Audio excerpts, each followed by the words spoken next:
Les mecs, c'est des colosses d'1m90 pour 120 kilos. Ils viennent chez toi, ils enfoncent la porte et ils te les sortent quoi qu'il arrive. Que la loi le permette ou pas. Elle s'appelle Karina Lelouch, elle a 55 ans, elle est naturopathe pour animaux, elle a hérité de la maison de son père, mais après la mort de ses parents, elle doit payer beaucoup de frais de succession. Tu choisis une maison, un appartement, tu défonces la porte, tu restes 48 heures et tu peux ensuite souscrire un contrat de haut, un contrat... Au courant, ouvrez grand vos oreilles. Ça y est, ça a changé, c'est terminé. Ça y est, ça a changé. Ça a changé. Le Sénat vient de durcir la loi anti-squat. En France, un propriétaire peut attendre des mois pour expulser un squatteur malgré la loi. Ce problème prend de l'ampleur avec des histoires de propriétaires démunis face à des occupants illégaux.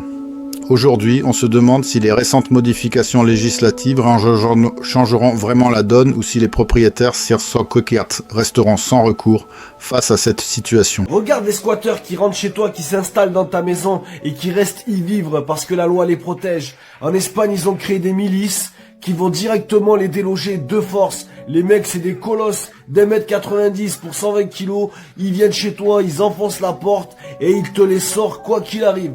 Que la loi le permette ou pas. Regarde les colosses, t'as pas envie de squatter une maison, t'as trop peur qu'ils débarquent. Mais bon, c'est pas encore le cas en France. En France, quand les squatteurs ils rentrent chez toi, c'est fini pour toi. Même si tu vas au tribunal, t'es pas prêt de les sortir. Mais là-bas, regarde-les. Les mecs qui rentrent chez toi, le squatteur, il finit par terre. Je peux te le dire. C'est des milices indépendantes, mais on aurait dit des commandos. Les mecs, c'est que des armoires. Par contre, si t'es un squatteur chez toi, tant pis pour tes meubles, tant pis pour ta porte. Parce que eux, dès qu'ils rentrent à l'intérieur, ils dégomment tout ce qui bouge. Dites-nous ce que vous en pensez en commentaire. Est-ce qu'en France, il devrait y avoir des milices pareilles, même si la loi interdit de sortir les squatteurs? Excédée par un squatteur qui s'est introduit chez elle, elle décide de le faire déloger, mais tout va se retourner contre elle. Elle s'appelle Karina Lelouch, elle a 55 ans, elle est naturopathe pour animaux, elle a hérité de la maison de son père, mais après la mort de ses parents, elle doit payer beaucoup de frais de succession.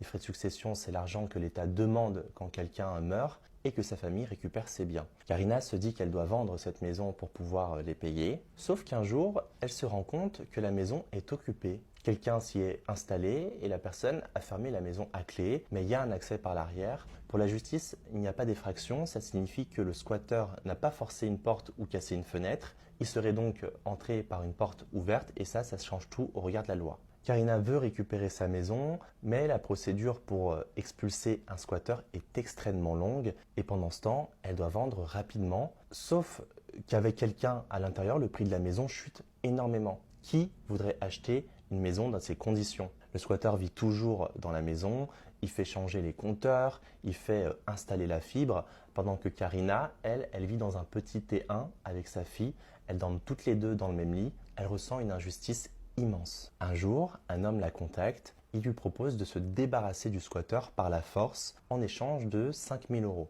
Karina est à bout, elle accepte, l'homme verse ensuite 200 € chacun à deux hommes pour qu'ils se chargent de déloger le squatteur. Les deux hommes interviennent, le squatteur dit avoir subi des violences et donc va porter plainte au commissariat. Les gendarmes répondent même que le squatteur est légalement chez lui et Karina finit en garde à vue.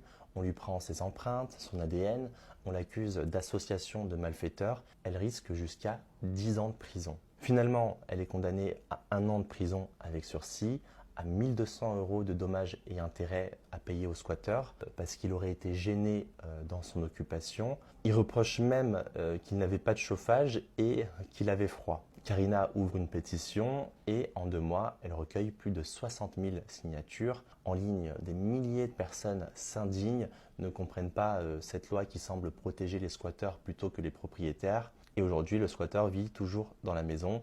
Il a même installé un panneau avec écrit « Accès interdit, propriété privée ». Chez les fous là. Dans la première partie de Kitita, on découvre la situation désespérée de Karina, dont la maison est occupée par un squatteur protégé par la loi. Elle est poussée à des extrêmes pour récupérer son bien, mais se retrouve condamnée. Cela soulève des questions sur une législation qui semble avantager les squatteurs au détriment des propriétaires. Dans la suite, nous verrons comment Yann évalue ces situations pour tirer profit de cette complexité. Personne là comme toi qui donne des conseils aux locataires pour squatter des appartements ou des immeubles. Alors je le rappelle, en France, tu décides, tu choisis une maison, un appartement, tu défonces la porte, Tu restes 48 heures et tu peux ensuite souscrire un contrat d'eau, un contrat d'électricité. En gros, tu es chez toi, même si le propriétaire débarque, t'appelles la police et ils font partir le propriétaire. Ce qui me dérange, au-delà de cette loi qui est complètement ridicule et on marche sur la tête, on a des personnes comme lui qui conseillent aux gens de le faire et surtout qui expliquent comment le faire. Donc un espèce de tuto. J'ai vu sur TikTok, sur Instagram des tutos sur comment devenir squatter et comment correctement squatter un bâtiment et en devenir l'occupant pendant les 2 prochaines années, parce qu'en gros quand tu as réussi à squatter, après pendant 2 ans tu peux rester dedans sans être inquiété. Face au défi complexe de l'occupation illégale, la situation des propriétaires et des squatteurs révèle une tension palpable entre législation et réalité du terrain. Les témoignages soulignent des émotions fortes et des enjeux économiques cruciaux. Alors, quelle direction la société doit-elle prendre pour concilier droit et justice ? Les solutions restent à inventer. Nouvelle loi, attention, expulsion en 3 jours. Pour toutes les personnes qui sont pas au courant, ouvrez grand vos oreilles. Ça y est, ça a changé, c'est terminé. Ça y est, ça a changé. Ça a changé. Le Sénat vient de durcir la loi anti-squat. Un individu qui occupe illégalement un logement pourra être expulsé sous 72 heures. Et non plus après 6 mois ou plus. Jusqu'ici, une personne devait à la fois s'introduire et rester illégalement dans un logement pour être qualifié de squatter. Ce qui excluait notamment les squatteurs Airbnb et obligeait les propriétaires à attendre parfois plus de 6 mois. Voilà, ça y est, ça a changé maintenant. C'est terminé, t'as capté ? Donc voilà, si vous avez bien compris, pour être considéré comme un squatter et donc être expulsable en 72 heures et non plus 6 mois. Donc 72 heures, 3 jours, un individu doit être, en gros, tu dois t'introduire illégalement dans le bien d'autrui. Et si être maintenu illégalement aussi.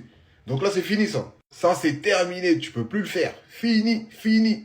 72 heures, en 3 jours, il t'expulse. Ça y est, terminé. Donc big up la famille, on reste branché pour de nouvelles vidéos. Et faites attention à vous, vous connaissez déjà la famille.